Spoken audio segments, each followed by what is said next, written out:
Hoy vamos a hablar de algo que provoca escalofríos en el mundo moderno y sobre todo en muchas comunidades protestantes. El celibato de los sacerdotes católicos. Muchas personas piensan, qué cruel que es esto. ¿Cómo podría alguien decidir voluntariamente nunca casarse? ¿Qué clase de vida es esa? Pero seamos honestos. Lo que realmente causa escándalo no es la soltería como estado civil, al menos no en nuestro tiempo. Lo que causa escándalo es lo que implica realmente vivir una vida célibe, porque no se trata solo de no tener esposa ni hijos. El sacerdote renuncia a toda actividad sexual, a toda vida erótica para sí mismo. Ahí está el escándalo. Es decir, el sacerdote entrega su sexualidad totalmente a Dios y decide no usarla nunca para su propio beneficio, para sí mismo, ni siquiera para una esposa. Hoy muchas personas pueden decidir no casarse y quedarse solteros de por vida, pero digamos la verdad, siguen manteniendo relaciones sexuales con múltiples parejas a lo largo de su vida. Un sacerdote célibe, en cambio, dice, no, yo no voy a usar mi sexualidad para mí, no la voy a usar para mi placer ni para un cónyuge. No, esto lo pongo completamente en manos de Dios. Y esto es algo radical, escandaloso, incluso para cristianos modernos. Este es un nivel de entrega que casi nadie puede comprender, que pocos aprecian, porque renuncia a lo que el mundo llama un derecho natural. ¿Y sabes qué? Es verdad, es un derecho natural, para decirlo de alguna manera. El apóstol Pablo, él mismo lo dice, no tenemos derecho a llevar una hermana con nosotros como esposa. Es decir, Pablo estaba diciendo, tenemos derecho a estas cosas.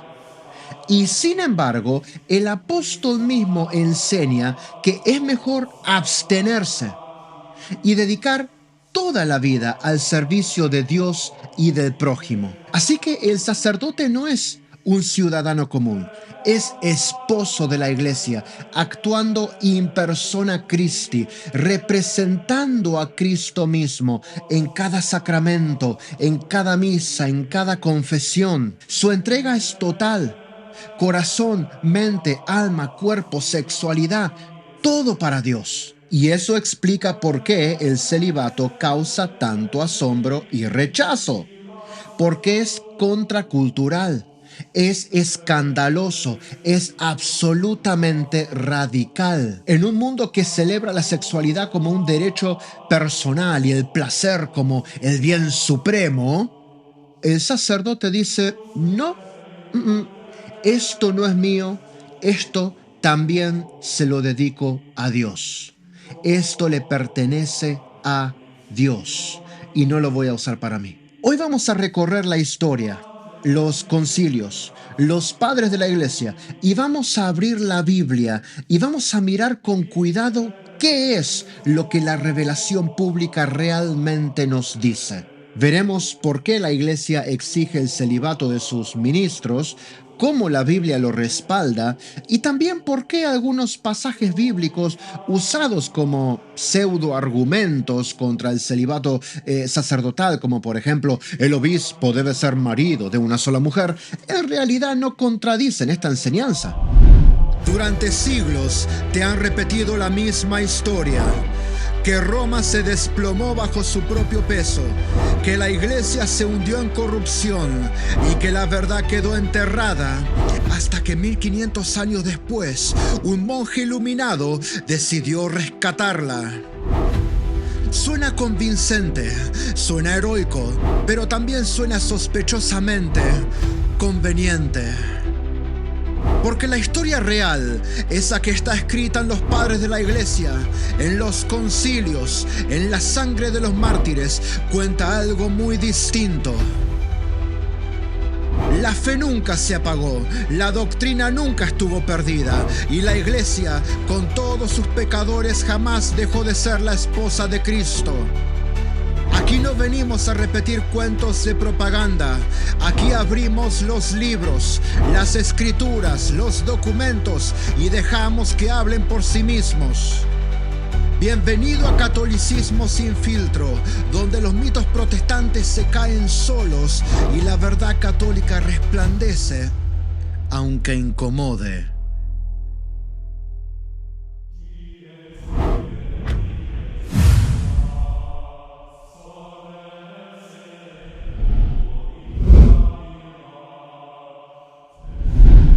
¿Sabes qué es lo que me sorprende acá?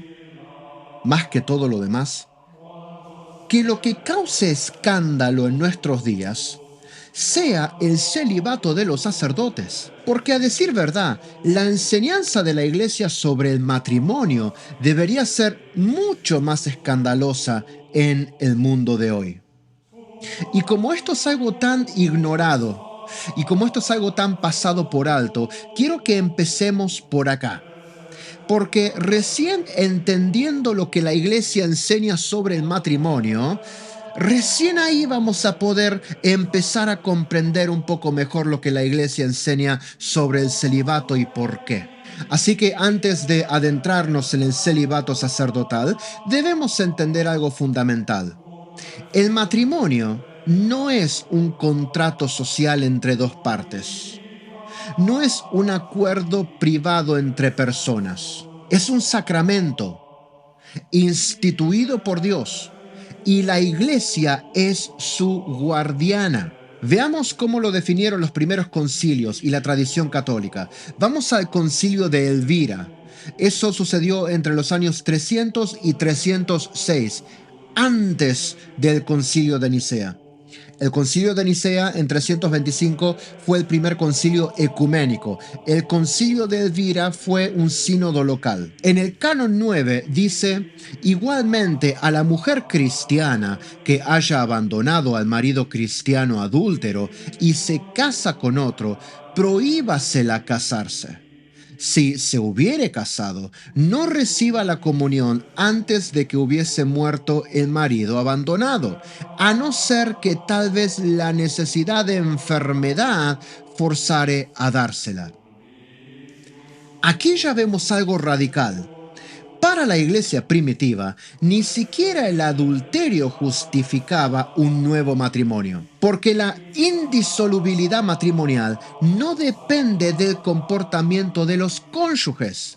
Y ahí está donde empieza el escándalo para nuestra sociedad moderna. El matrimonio es un diseño divino, es un compromiso con Dios más que con el otro humano. Y si vos pensás que eso fue solo en un sínodo local a principios del siglo IV y nada más, que después esa enseñanza cayó en desuso, quedó en el olvido de la historia antigua, estarías equivocado. Porque más tarde, en pleno siglo XVI, en plena reforma protestante, durante el Concilio de Trento se reafirma esta doctrina con precisión absoluta.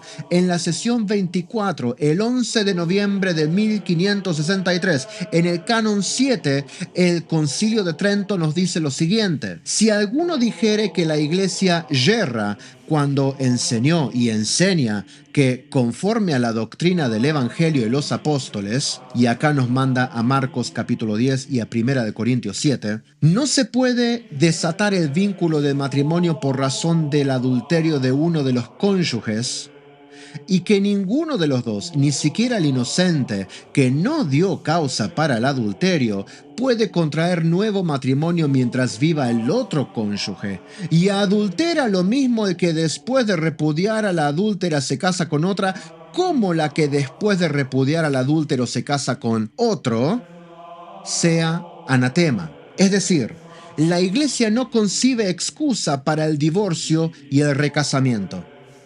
No es una opción válida. La Iglesia no puede darle el sacramento del matrimonio a una persona divorciada que ahora quiere casarse con otra persona.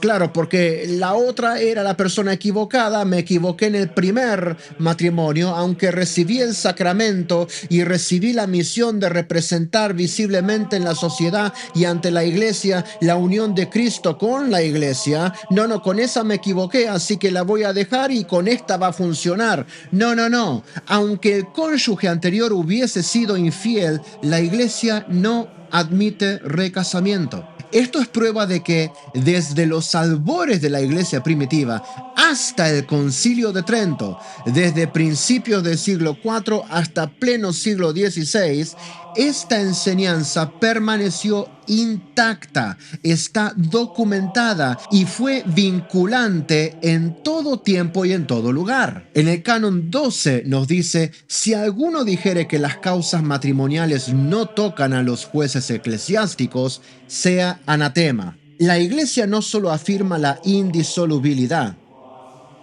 también regula los matrimonios. Porque el matrimonio no es un asunto privado, sino sacramental. El juez eclesiástico es guardián del vínculo, porque el matrimonio es signo de Cristo y su iglesia. Ahora, combinemos esto con la Biblia, que deja claro el misterio profundo del matrimonio.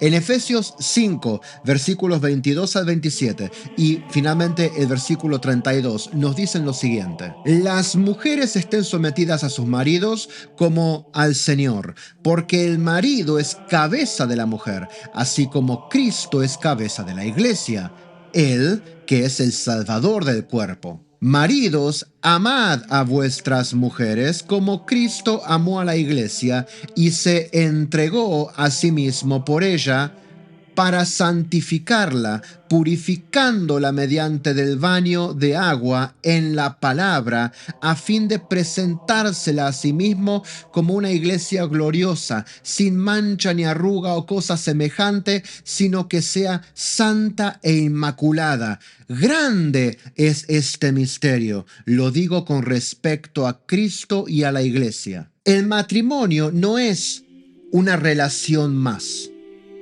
Es un sacramento visible, un signo espiritual que debe reflejar la entrega de Cristo a su iglesia. En el matrimonio, la mujer representa a la iglesia, el hombre representa a Cristo. En el sacramento del matrimonio, el hombre y la mujer son llamados y enseñados a ver a Cristo mismo en la otra persona, a aprender a servirse mutuamente como sirviendo a Cristo, a aprender a morir a sí mismos por el otro como moriríamos por Cristo. La fidelidad y santidad de la unión del matrimonio son testimonio público de esta relación divina entre Cristo y la iglesia. Por eso, la iglesia no admite divorcio ni recasamiento, porque Cristo nunca abandonará a su iglesia. Y un sacramento que debe servir como signo visible de este vínculo inquebrantable no puede ser desatado por el comportamiento humano. Así que si hoy vemos matrimonios múltiples, divorcios por cualquier motivo y nadie se escandaliza al respecto, la verdadera lógica católica parece un desafío absoluto para la mentalidad moderna. Y aquí está la conexión con el celibato sacerdotal. Si el matrimonio sacramental exige fidelidad absoluta y entrega total, ¿cómo podría un sacerdote estar casado con la iglesia mientras reparte su corazón entre ella y una esposa humana? ¿Qué te parece raro, extraño, nunca lo viste en la Biblia? Está en la Biblia, te lo voy a mostrar en un momento. Quédate hasta el final porque lo vas a ver. Está en las páginas de la Biblia de manera literal. Así que entender el matrimonio como sacramento indisoluble es la base para comprender por qué la Iglesia pide el celibato a sus ministros y por qué esto no es un capricho o una ley arbitraria, sino la consecuencia natural de la fidelidad a Cristo. Si entendemos ahora la santidad y la sacralidad del matrimonio, podemos comenzar a comprender por qué la Iglesia pide el celibato a sus ministros. El celibato no es un capricho, tampoco es una ley arbitraria. Es la consecuencia lógica de la misión del sacerdote. ¿Cuál es la misión del sacerdote? Actuar in persona Christi, como esposo de la Iglesia. Esto significa que su entrega no puede dividirse entre una esposa humana y una comunidad espiritual. Ya en el concilio de Elvira, lo leímos en el bloque anterior, vámonos ahora al canon 27. Los obispos afirmaban en este canon: el obispo o cualquier otro clérigo tenga consigo solamente o una hermana o una hija virgen consagrada a Dios, pero en modo alguno plugo al concilio que tengan a una extraña. Aquí la Iglesia aclaraba que una extraña no significa una cualquiera, una desconocida, sino alguien que no fuese de su círculo familiar directo, madre, hermana. Es decir, no podía convivir con una mujer ajena a su familia para proteger la castidad y evitar escándalos. Y más contundentemente, también en Elvira, dice: plugo prohibir totalmente a los obispos, presbíteros y diáconos, o a todos los clérigos puestos en ministerio, que se abstengan de sus cónyuges y no engendren hijos. Y quien quiera lo hiciere, sea apartado del honor de la clerecía. ¿Qué significa esto? Que esto no era un capricho. La Iglesia exigía castidad total, incluso para aquellos casados, como ya lo enseñaba el apóstol Pablo, y ahora lo vamos a ver en un momento. La vida sexual no estaba destinada al propio placer, sino al servicio de Dios y de los fieles, como el mismo apóstol Pablo lo había aconsejado. Vamos a 1 Corintios 7, versículos 29 al 31. Por esto digo, hermanos, que el tiempo se ha acortado. Por tanto, los que tienen mujer estén como si no la tuvieran, y los que lloran como si no llorasen, y los que se alegran como si no se alegrasen, y los que compran como si no poseyesen, los que usan de este mundo como si no usasen, porque la apariencia de este mundo pasa. El apóstol Pablo no estaba hablándole a los clérigos acá, sino a toda la iglesia. Estaba enseñándole a la iglesia que permanecer castos era un estilo de vida muy superior al de vivir sexualmente activos y engendrando hijos. Dicho sea de paso, de la misma forma que la Iglesia condena el aborto, también condena los métodos anticonceptivos. Por lo tanto, se espera que una pareja sexualmente activa, por lo general, tenga hijos. Vamos a ver lo que decía San Ciricio entre los años 384 y 398. Él lo deja aún más claro en su carta a Himerio. Vengamos ahora a los sacratísimos órdenes de los clérigos, los que para ultraje de la religión venerable hallamos por vuestras provincias tan pisoteados y confundidos, que tenemos que decir con palabras de Jeremías: ¿quién dará a mi cabeza agua y a mis ojos una fuente de lágrimas? Y lloraré sobre este pueblo día y noche. Estaba citando a Jeremías 9:1. Porque hemos sabido que muchísimos sacerdotes de Cristo y levitas han procreado hijos después de largo tiempo de su consagración, no solo de sus propias mujeres, sino de torpe unión, y quieren defender su crimen con la excusa de que se lee en el Antiguo Testamento haberse concedido a los sacerdotes y ministros facultades de engendrar.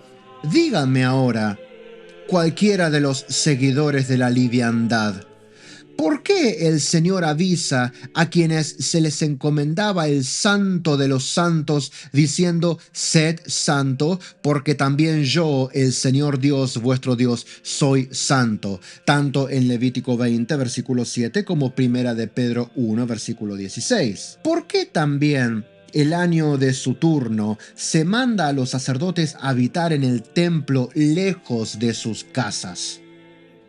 Pues por la razón de que ni aun con sus mujeres tuvieran comercio carnal, a fin de que, brillando por la integridad de su conciencia, ofrecieran a Dios un don aceptable. De ahí que también el Señor Jesús, habiéndonos ilustrado con su venida, protesta en su evangelio que vino a cumplir la ley, no a destruirla, en Mateo 5:17. Y por eso quiso que la forma de la castidad de su iglesia, de la que él es esposo, irradiara con esplendor a fin de poderla hallar sin mancha ni arruga, como leímos en Efesios 5:27, como lo constituyó por su apóstol cuando otra vez venga en el día del juicio. Todos los levitas y sacerdotes estamos obligados por la indisoluble ley de estas sanciones, es decir, que desde el día de nuestra ordenación consagramos nuestros corazones y cuerpos a la sobriedad y castidad para agradar en todo a nuestro Dios en los sacrificios que diariamente le ofrecemos. Mas los que están en la carne, dice el vaso de elección, no pueden agradar a Dios. Está citando a Pablo en Romanos 8:8.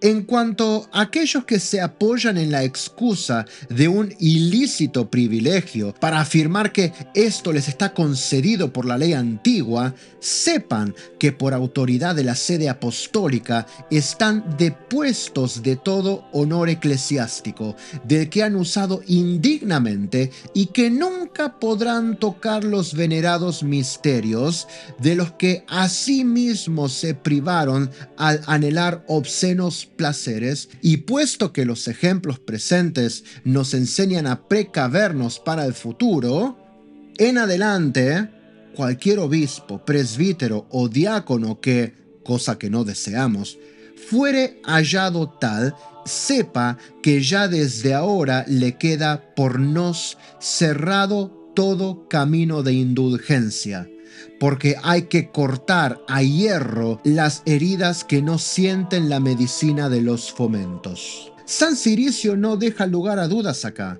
El sacerdote debe ofrecer a Dios un don verdaderamente aceptable, viviendo en integridad total de conciencia y castidad. Incluso, y acá está el punto, incluso si se había casado antes de su ordenación. Esto no es un simple consejo piadoso que San Ciricio está dando. Es radical, escandaloso y profundamente contracultural. Tanto para nuestra sociedad moderna, donde la libertad sexual se ha vuelto casi un absoluto, como para la sociedad del siglo IV. El escándalo sigue siendo el mismo, pero San Ciricio va más allá incluso. Recuerda las prácticas de los sacerdotes de la antigua alianza, que ellos, aunque podían casarse, debían abstenerse de toda actividad sexual durante el año que les tocaba servir en el templo. Cada día, cada turno de su ministerio estaba marcado por la sobriedad y la entrega total a Dios, un sacrificio que mucha gente hoy no entiende y no valora. Y aún hay más, los sacerdotes y obispos que sucumbían al pecado, que violaban su ordenación uniendo sus cuerpos con mujeres y engendrando hijos, no eran simplemente reprendidos con palabras, eran depuestos de su posición, eran depuestos de la clerecía, eran expulsados de la dignidad y autoridad que habían recibido el día de su ordenación. Esto no era una exageración administrativa. Era asunto serio de vida o muerte espiritual y la iglesia no hacía concesiones con esto. ¿Y sabes lo más impresionante? Este mandato viene de la misma época en que se estaba proclamando el canon bíblico, o sea, antes de que existiera un canon formal de la Biblia, ya era universalmente sabido y aceptado que los sacerdotes y obispos debían vivir en castidad, debían vivir célibes. No era opinión de unos pocos, era un principio fundamental de la vida ministerial desde los comienzos mismos de la Iglesia. Finalmente, en el Concilio de Trento, 12 siglos después, se reafirma la enseñanza con total claridad. Si alguno dijere que los clérigos constituidos en órdenes sagradas o los regulares que han profesado solemne castidad pueden contraer matrimonio y que lo contraído es válido, no obstante la ley eclesiástica o el voto, y que lo contrario no es otra cosa que condenar el matrimonio, y que pueden contraer matrimonio todos los que, aun cuando hubieran hecho voto de castidad, no sientan tener el don de ella, sea anatema. Como quiera que Dios no lo niega a quienes rectamente se lo piden y no consiente que seamos tentados más allá de aquello que podemos. En el canon 10 dice: si alguno dijere que el estado conyugal debe anteponerse al estado de virginidad o de celibato, y que no es mejor y más perfecto permanecer en virginidad o celibato que unirse en matrimonio, sea anatema. El mensaje no podría ser más contundente. El celibato no es un simple estado de vida, ni una abstinencia más. Es un estado superior, más perfecto que el matrimonio mismo. El sacerdote célibe no guarda nada para sí. Cada pensamiento, cada impulso, cada fibra de su ser está al servicio del Señor y de su iglesia. Como enseñó San Pablo apóstol en 1 Corintios, es mejor dedicarse por completo a Dios que a los placeres humanos. De nuevo, volvamos al pasaje que leímos al principio. Por esto digo, hermanos, que el tiempo se ha cortado, por lo tanto los que tienen mujer estén como si no la tuvieran. Esto está en 1 Corintios 7:29. Un argumento que suele aparecer entre protestantes es el siguiente. Tanto en 1 Timoteo 3, versículo 2, como en Tito 1:6, el apóstol Pablo dice: el obispo debe ser marido de una sola mujer. Jaque mate, a primera vista. Esto a primera vista, si no miramos un poco más el contexto, e incluso el mismo autor que escribe esto, parece ser una contraargumentación al celibato. Si un obispo debe tener esposa, entonces, ¿cómo pueden vivir los sacerdotes católicos célibes? Es una contradicción, es un oxímoron. Pero aquí hay algo que muchos no consideran: el contexto histórico de los primeros siglos de la Iglesia. Acá la Biblia no dice que el obispo deba estar casado, sino que, si lo está, sea marido de una sola mujer. ¿Se da cuenta a dónde estoy yendo? Veamos los textos completos. 1 Timoteo 3, versículos 2 al 5. Es necesario, pues, que el obispo sea irreprensible, marido de una sola mujer, sobrio, prudente, decoroso, hospitalario, apto para enseñar, no dado al vino, no pendenciero, no codicioso de ganancias deshonestas, sino amable, apacible, no amante del dinero, que gobierne bien su casa, teniendo a sus hijos en sujeción con toda honestidad. Y Tito 1:6 dice que sea irreprensible, marido de una sola mujer, fiel a sus hijos y a su casa. Ahora bien, el énfasis de estos dos pasajes está en marido de una sola mujer. Pero, gente, lean bien. Esto es una prohibición de la poligamia, algo muy relevante en la cultura judía y greco-romana de la época. Acá el apóstol Pablo no está diciendo el obispo debe casarse.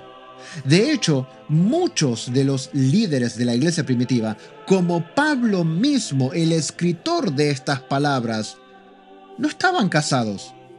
Y es más, enseñaban la superioridad del celibato. 1 Corintios 7, 7 al 8.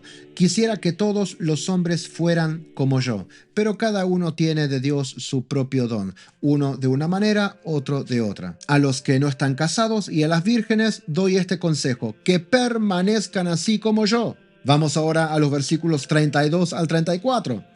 Quisiera que estuvieseis sin preocupaciones.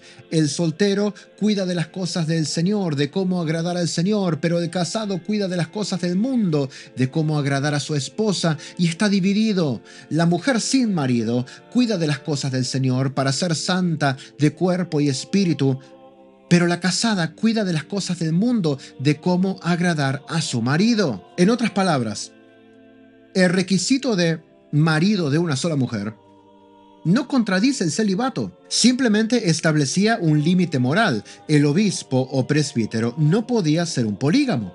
¿Por qué? Volvemos a lo que dijimos al principio. El matrimonio es sacramento y signo de la unión entre Cristo y su iglesia. Y un obispo o sacerdote que fueran polígamos no serían capaces de honrar ese misterio. Es decir, marido de una sola mujer no tiene el énfasis en marido, sino en de una sola mujer.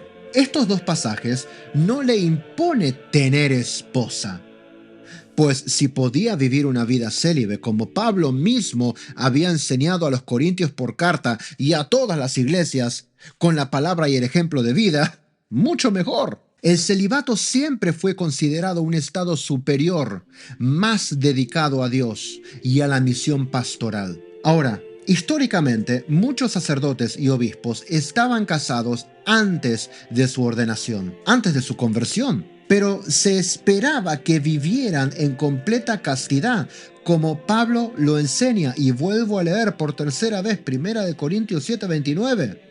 Y vuelvo a este pasaje porque esto no estaba escrito para el clero, estaba escrito para toda la iglesia. Hermanos, el tiempo se ha cortado. Los que tienen mujer estén como si no la tuviesen. No, el apóstol Pablo no puede ser más claro, gente. La iglesia tomó esta amonestación paulina y la enseñó por todas partes, por lo que 3 siglos después la vemos asomar en Elvira por escrito. Los obispos y presbíteros casados deben permanecer célibes y abstenerse de sus cónyuges, no pueden engendrar hijos.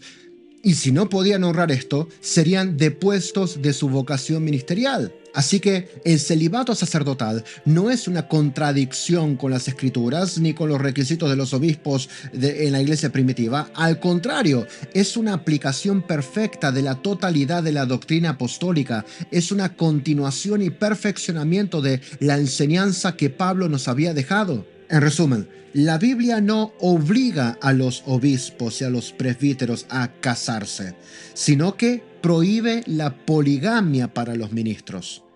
Y al mismo tiempo presenta el celibato como un camino superior de dedicación a Dios. El sacerdote célibe es, literalmente, un obispo y ministro, marido de la iglesia, siguiendo el ejemplo de Cristo, entregado completamente y sin dividir su corazón entre la carne y el espíritu.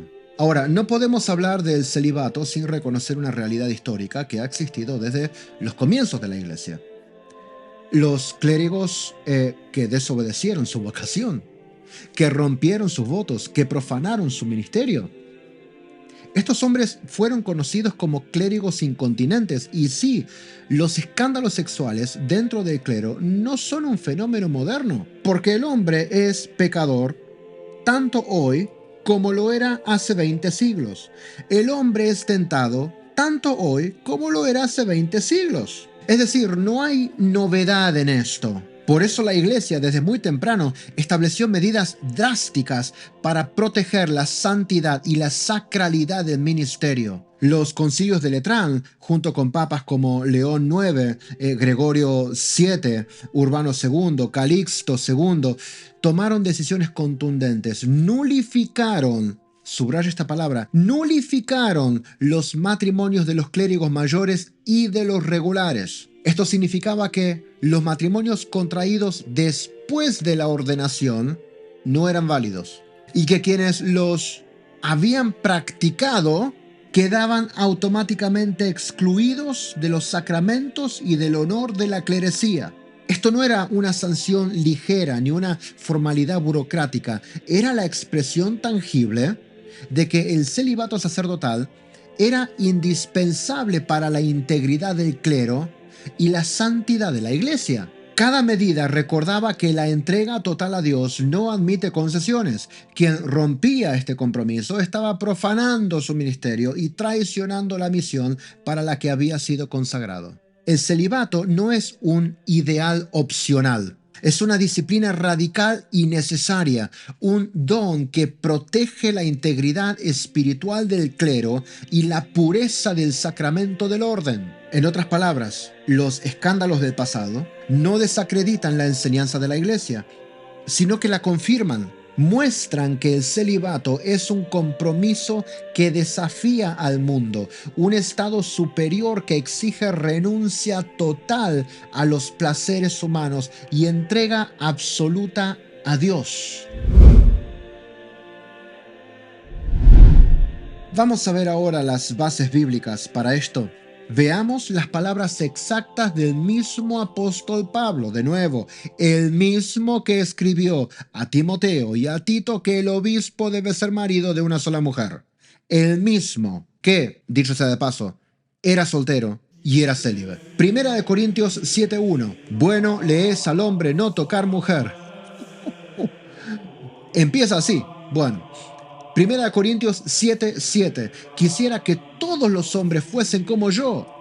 No el clero, no los obispos, no los presbíteros, no, todos los hombres. Pero cada uno tiene su propio don de Dios, el uno de una manera y el otro de otra. Primera de Corintios 7:8.